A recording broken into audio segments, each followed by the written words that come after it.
আসসালামু আলাইকুম। বাংলাদেশ বেতার রংপুর। স্থানীয় খবরে আমন্ত্রণ জানাচ্ছি ইউসুফ খন্দকার। জুলাই গণঅভ্যুত্থানে আহত যোদ্ধাদের সারা দেশে সকল সরকারি হাসপাতালে বিনামূল্যে চিকিৎসা সেবা নিশ্চিত করতে স্বাস্থ্য মন্ত্রণালয়ের হেলথ কার্ড বিতরণ কার্যক্রমের উদ্বোধন করেছেন প্রধান উপদেষ্টা অধ্যাপক ডক্টর মোহাম্মদ ইউনূস। গতকাল সন্ধ্যায় রাষ্ট্রীয় অতিথি ভবন যমুনায় এ কার্যক্রমের উদ্বোধন করা হয়। এ সময় অভ্যুত্থানে আহত দুজন শিক্ষার্থীর হাতে হেলথ কার্ড তুলে দেন প্রধান উপদেষ্টা। স্বাস্থ্য মন্ত্রণালয় জানায়, জুলাই গণঅভ্যুত্থানে আহত যোদ্ধাদের মধ্যে প্রতি সপ্তাহে নির্দিষ্ট জেলায় হেলথ কার্ড বিতরণ করা হবে। হেলথ কার্ডের উদ্বোধন ঘোষণা করে প্রধান উপদেষ্টা বলেন, এই হেলথ কার্ডের সাহায্যে সবসময় দেশের যে কোনো সরকারি হাসপাতালে কার্ডধারীরা চিকিৎসা সেবা পাবেন। নেই পাশে কেউ যার সমাজ সেবা আছে তার প্রতিপাদ্য নিয়ে আজ পালিত হচ্ছে জাতীয় সমাজ সেবা দিবস। বিভাগীয় নগরী রংপুরে দিবসটি উপলক্ষে নানা কর্মসূচি পালিত হচ্ছে। কর্মসূচির অংশ হিসেবে সকালে রংপুর জেলা স্কুল মাঠ থেকে শিল্পকলা একাডেমি মিলনায়তন পর্যন্ত ওয়াকাথন পালন করা হয়। পরে শিল্পকলা একাডেমি মিলনায়তনে কল্যাণ রাষ্ট্র বিষয়ে মুক্ত আড্ডা, শহীদদের প্রতি শ্রদ্ধা নিবেদন, পুরস্কার বিতরণ ও সাংস্কৃতিক অনুষ্ঠানের আয়োজন করা হয়।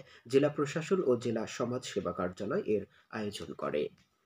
স্বৈরাচার বিরোধী আন্দোলনে জীবন উৎসর্গকারী শহীদ পরিবারদের মধ্যে সম্মাননা প্রদান ও মুক্ত আলোচনা গতকাল বেগম রোকেয়া বিশ্ববিদ্যালয়ে অনুষ্ঠিত হয়েছে। ইনকিলাব সাংস্কৃতিক সংগঠন আয়োজিত আলোচনা সভায় প্রধান অতিথি ছিলেন বিশ্ববিদ্যালয়ের উপাচার্য প্রফেসর ডক্টর মোহাম্মদ শওকাত আলী। এ সময় তিনি ২০২৪ সালের জুলাই আগস্টে বৈষম্য বিরোধী ছাত্র আন্দোলনে নিহত শহীদ পরিবারদের সম্মাননা প্রদান করেন। সুন্দর ও বাসযোগ্য শহর গড়ার লক্ষ্যে যানজট নিরসনে গাইবান্ধা পৌর পার্কের বিজয় স্তম্ভ চত্বরে আজ সকালে এক অনুষ্ঠানের আয়োজন করা হয়। গাইবান্ধা পৌরসভার আয়োজনে এ উপলক্ষে হলুদ ও সবুজ প্লেট যুক্ত ব্যাটারি চালিত অটোবাইক এবং মিশুক যানবাহন চলাচলের উদ্বোধন করেন ডেপুটি কমিশনার চৌধুরী মুয়াজ্জম আহমেদ। স্থানীয় সরকার বিভাগের উপপরিচালক পৌর প্রশাসক মোহাম্মদ শরীফুল ইসলাম এতে সভাপতিত্ব করেন। অনুষ্ঠানে বছরের প্রথম দিন থেকে সবুজ ও হলুদ রেজিস্ট্রিকৃত ব্যাটারি চালিত যানবাহন, ইংরেজি মাসের জোড় তারিখে হলুদ প্লেটভুক্ত অটোবাইক ও মিশুক এবং বেজোড় তারিখে সবুজ প্লেটভুক্ত অটোবাইক ও মিশুক চলাচল করবে। এ নিয়মের ব্যতিক্রম করে হলুদ ও সবুজ প্লেটযুক্ত যানবাহন একই দিনে চলাচল করতে পারবে না। এছাড়া লাইসেন্সবিহীন ব্যাটারি চালিত কোনো যানবাহন পৌর এলাকায় প্রবেশ এবং চলাচল করতে পারবে না। কুড়িগ্রামের চিলমারী উপজেলায় তারুণ্যের উৎসব এবং জাতীয় বিজ্ঞান ও প্রযুক্তি মেলা সংক্রান্ত পৃথক পৃথক দুটি প্রস্তুতি সভা গতকাল অনুষ্ঠিত হয়। উপজেলা পরিষদ সভাকক্ষে অনুষ্ঠিত সভায় আগামী শনিবার উপজেলার ইউনিয়ন পর্যায়ে এবং ১১ থেকে ১৬ জানুয়ারি উপজেলা পর্যায়ে এই উৎসব সংক্রান্ত বিভিন্ন ইভেন্টের প্রতিযোগিতা আয়োজনের সিদ্ধান্ত নেওয়া হয়। পরে একই স্থানে অপর সভায় আগামী ১৫ জানুয়ারি জাতীয় বিজ্ঞান ও প্রযুক্তি সপ্তাহ আয়োজনের সিদ্ধান্ত নেওয়া হয়। চিলমারী উপজেলা নির্বাহী কর্মকর্তা সবুজ কুমার বসাক এতে সভাপতিত্ব করেন।